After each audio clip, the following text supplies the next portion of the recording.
this is Sam from Central Florida Abundance, and today I'm out here at Everoak Farm in Orlando. This is a wonderful example of what an agroforestry system could be. This is a 3-year-old system that's still in the early placental stage, but I'm going to showcase some stuff out here and show you what a real agroforestry garden in Florida is going to look like.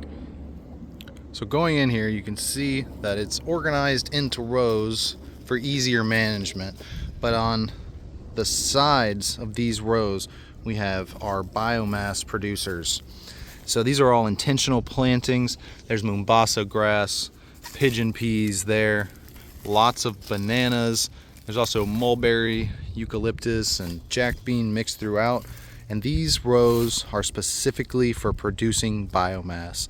There's not much harvest that comes from them. They're cut, all the material is laid down and then used in these central rows to grow the alley crops. And so in this row, he's got a young crop of roselle that's coming in, and then he's growing moringa here in the center. You see he's still got support plants. We've got jack beans all through here. But what happens with these walls of foliage and biomass, not only are they going to create a lot of nutrients for the soil in between, they create windbreaks, they're creating temperature zones that are more mild for the plants down here in the understory. And then as these plants continue to grow, this soil will get better and better, and more desirable species can be mixed in. I'm pretty sure that he said there are mango seeds mixed throughout here that are really just going to be there for the long-term harvest. I don't think any harvest is going to come off those for the next 5 or 6 years. On the other side over here, you can see there's a lot of Mexican sunflower, Tithonia diversifolia, which is also being chopped. And then right here, you can see there's a pigeon pea, but then there's also a young avocado. So this avocado is getting some shade right now when it's young, and most likely this branch is going to be cut off soon to give it some more sun exposure. But as you can see, all the spaces in these rows are filled. We don't want empty space. We don't want exposed soil. We want diversity and we want complexity. I want to showcase this right here. Now inside these biomass rows, looks like some experimenting has been going on, and he's got some hot peppers mixed in here in the understory of this pigeon pea, just flourishing. Right now it is the 2nd day of July. It is extremely hot, but because of this shade, these peppers are not minding at all.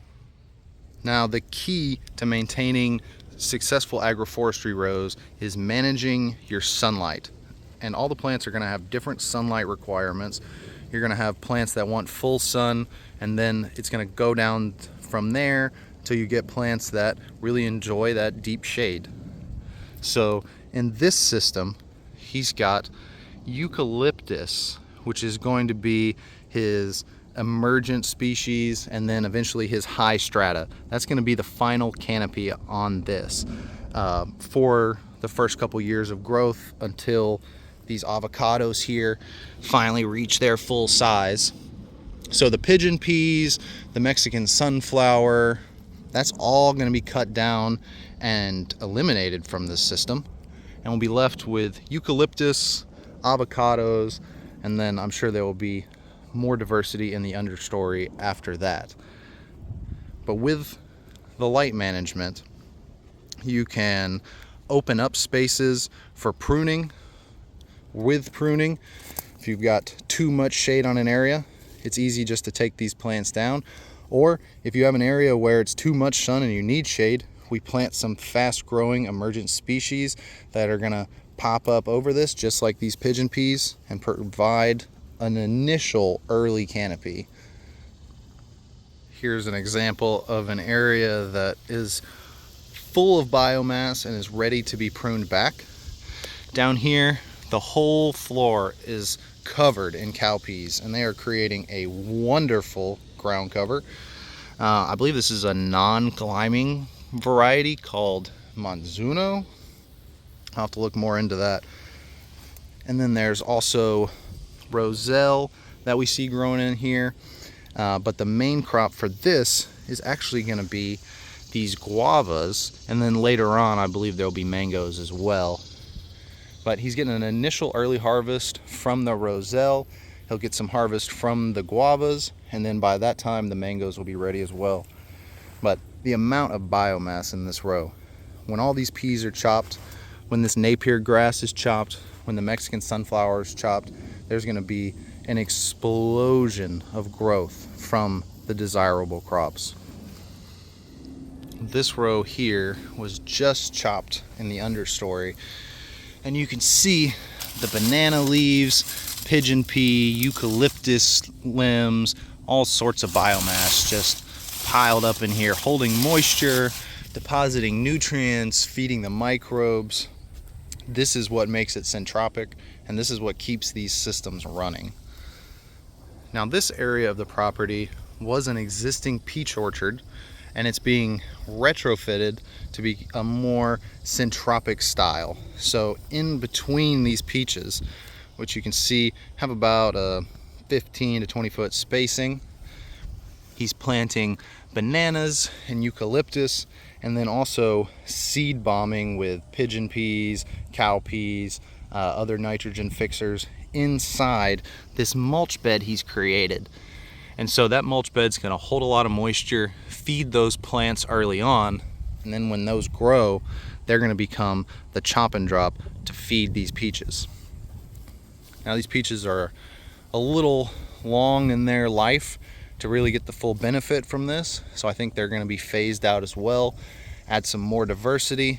But this is just a good example of how you can take an existing planting and retrofit it to be a little more syntropic. Now we're up at the front of the farm, and we're at the main production area for these early stages. So this is the market garden area, and again, this is the middle of summer, so he's still pumping out some crops here in July. He's got some sweet peppers and okra in this field. I believe there's also sweet potatoes and field peas growing around for market later on. But this is a great example of how you can do an annual system inside a Syntropic Agroforestry system.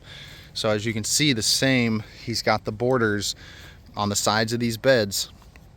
This border got pigeon peas, banana, tons of Mombasa, and then over here the same, and it looks like he's starting to integrate papayas, which will be great to emerge above these bananas.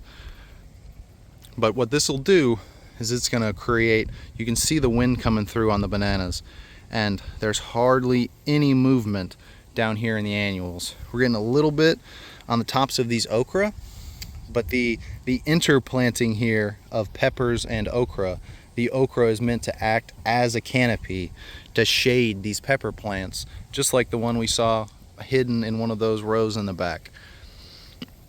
Now, this field right next to it is currently in a cover crop for the summer. This is sorghum Sudan grass, and he does mow it. It's been mowed a couple times. All that biomass is returned to this field, and I believe at the end of this he will mow and then till the residue in and prepare for the next season. But all in all, it's a wonderful system. Tons of beauty, tons of bounty, tons of abundance. I'm happy to be here and happy to learn. Well, that's all I got for you today. Thanks for taking a tour of Everoak Farm with me.